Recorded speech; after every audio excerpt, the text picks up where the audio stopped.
Vous écoutez Culture Média sur Europe 1, 9h30, 11h avec Thomas Hill et vos invités ce matin, Thomas. Oui, je reçois ce matin deux experts médias, Jérémy Parer, directeur des rédactions de Télé 7 jours, et Damien Canivez, journaliste au Figaro, présentateur du Buzz TV. On va faire ensemble le point sur le mercato en cours, les nouvelles émissions qui s'annoncent. Un mercato qui a été lancé assez tôt cette année, il y a quelques semaines, avec le recrutement de Cyril Hanouna par le groupe M6. Et c'est le même groupe qui vient d'annoncer, là, il y a quelques jours, la venue d'Olivier Mine, qui va donc quitter le service public après 35 ans de fidélité. D'abord, j'ai l'impression que pour une fois, le secret a été bien gardé.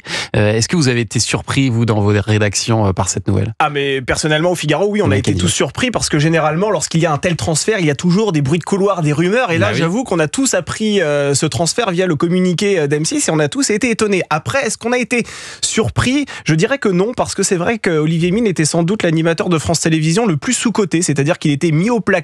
Alors oui, il animait l'émission mythique. Il avait la quotidienne, mais plus qui est quand même relativement caché dans la grille de France 2. Voilà, tout le monde a son mot à dire, qu'il anime avec Sidonie Bonnec, qui, c'est vrai, fonctionne bien, mais qui n'est pas très exposé, contrairement à une émission qu'on pourrait diffuser en première partie de soirée. Il anime, c'est vrai, Fort Boyard depuis bien des années, mais ce n'est pas l'animateur auquel on pense tout de suite lorsqu'il y a un nouveau concept à lancer en première partie de soirée. France Télévisions va davantage se tourner vers un Cyril Ferraud, vers un Nagui, et lui, il a été un petit peu oublié. J'avoue que moi, personnellement, j'ai été assez étonné d'apprendre qu'il le vivait assez mal, parce que je pensais naïvement qu'il avait sa vie aux États-Unis et qu'il revenait en France de temps en temps, je dirais grossièrement pour gagner un petit peu d'argent.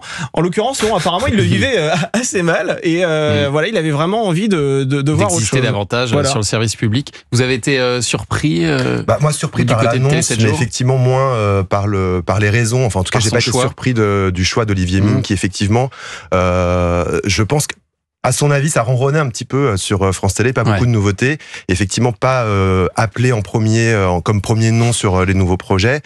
Fort Boyard, c'est une très belle émission, mais c'est une émission estivale. Je pense qu'il avait aussi envie en saison d'être plus visible sur les antennes de France Télévisions. Et même si le jeu marche bien, un jeu c'est sympa, mais je pense qu'il a envie de divertissement. Et c'est ce que visiblement M6 a l'air de lui promettre.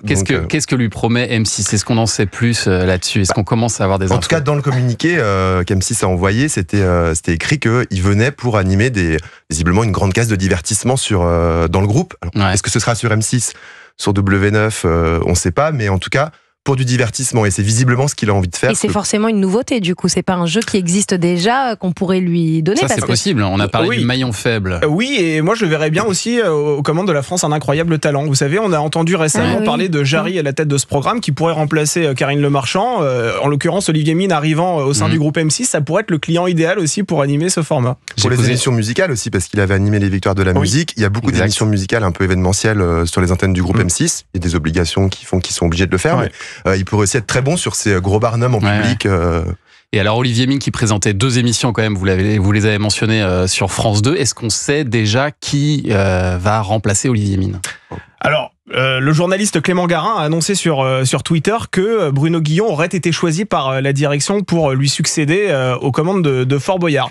Je trouve que c'est un choix plutôt logique, sans grande surprise. Aux commandes de tout le monde à son mot à dire. De tout le monde à son mot à dire, pas Fort Boyard. Le jeu de 18h. Alors je reviens sur ce que je viens de dire. Je pense que Jean-Luc Lemoine va encore se moquer de moi dans sa super les infos, franchement. Pour le jeu de 18h, il est question de Bruno Guillon. Au jeu de 18h, il est question de Bruno Guillon. Après, dans Fort Boyard, Bruno Guillon, en vérité, n'aurait pas été un choix illogique non plus, parce que c'est l'animateur qui sait tout faire, c'est l'animateur qui est populaire. Aux commandes de Fort Boyard, moi, à titre personnel, et là c'est un avis, je n'ai pas spécialement d'informations, Jean-Luc Lemoine le mentionnera plus tard, mais un Laurent Luyat, par exemple, serait un très bon client, parce que Laurent Luyat, c'est un animateur qu'on a l'habitude de voir dans un contexte sportif tel que Roland Garros ou Tour de France, mais on le voit moins aux commandes d'émissions de divertissement. Alors il va reprendre l'anneau. Il va présenter l'anneau, le jeu d'aventure de France Télé. Exactement, je donne l'information. Il va présenter l'anneau. Mais c'est vrai que dans des émissions comme Fort Boyard, je pense que ce sera un animateur qui aura aussi des choses à prouver, parce que c'est quelqu'un qui est aussi très proche en empathie avec le public. Il a, je vous rappelle, présenté pendant plusieurs années Midi en France aussi, à la mi-journée. Et il y a le côté sportif, effectivement. Et il y a le côté sportif. Voilà, absolument. Vous n'y croyez pas, Jérémy Parer? Non, moi je pense que le choix logique, en tout cas je lui souhaite, ce serait plutôt Cyril Ferraud. Ça a toujours été son rêve d'animer Fort Boyard. Il a commencé stagiaire sur l'émission. C'est ce qui lui a donné envie de faire de la télé. Donc rien que le storytelling serait quand même hyper beau à raconter si jamais il reprenait l'animation. Alors oui, encore Cyril Ferraud, mais c'est vrai qu'il a beaucoup de jeux. Il y a la carte au trésor qui d'ailleurs paraît pas si éloigné dans le dépassement de soi par rapport à Fort Boyard. Et puis l'été, Cyril Ferraud est pas si présent que ça à l'antenne de France Télé, donc ça lui ferait un programme l'été. Je constate que vous n'avez cité aucun nom extérieur à France Télévisions et à France 2.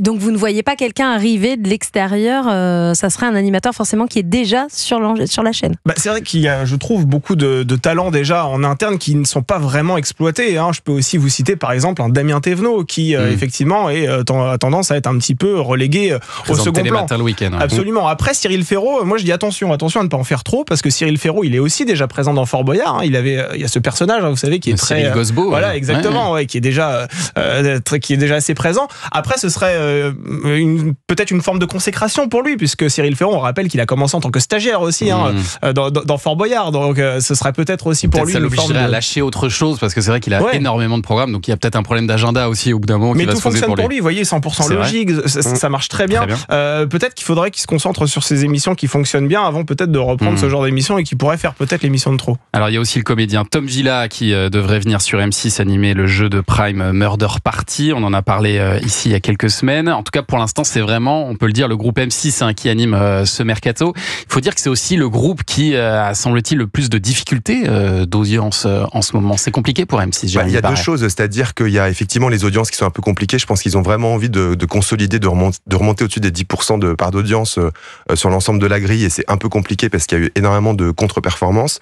Et c'est aussi eux qui ont lancé ce mercato, parce que le calendrier a été aussi un peu bouleversé avec l'arrêt de C8 notamment, l'arrivée des nouvelles chaînes dès le mois de juin pour T18 et en septembre pour Novo 19.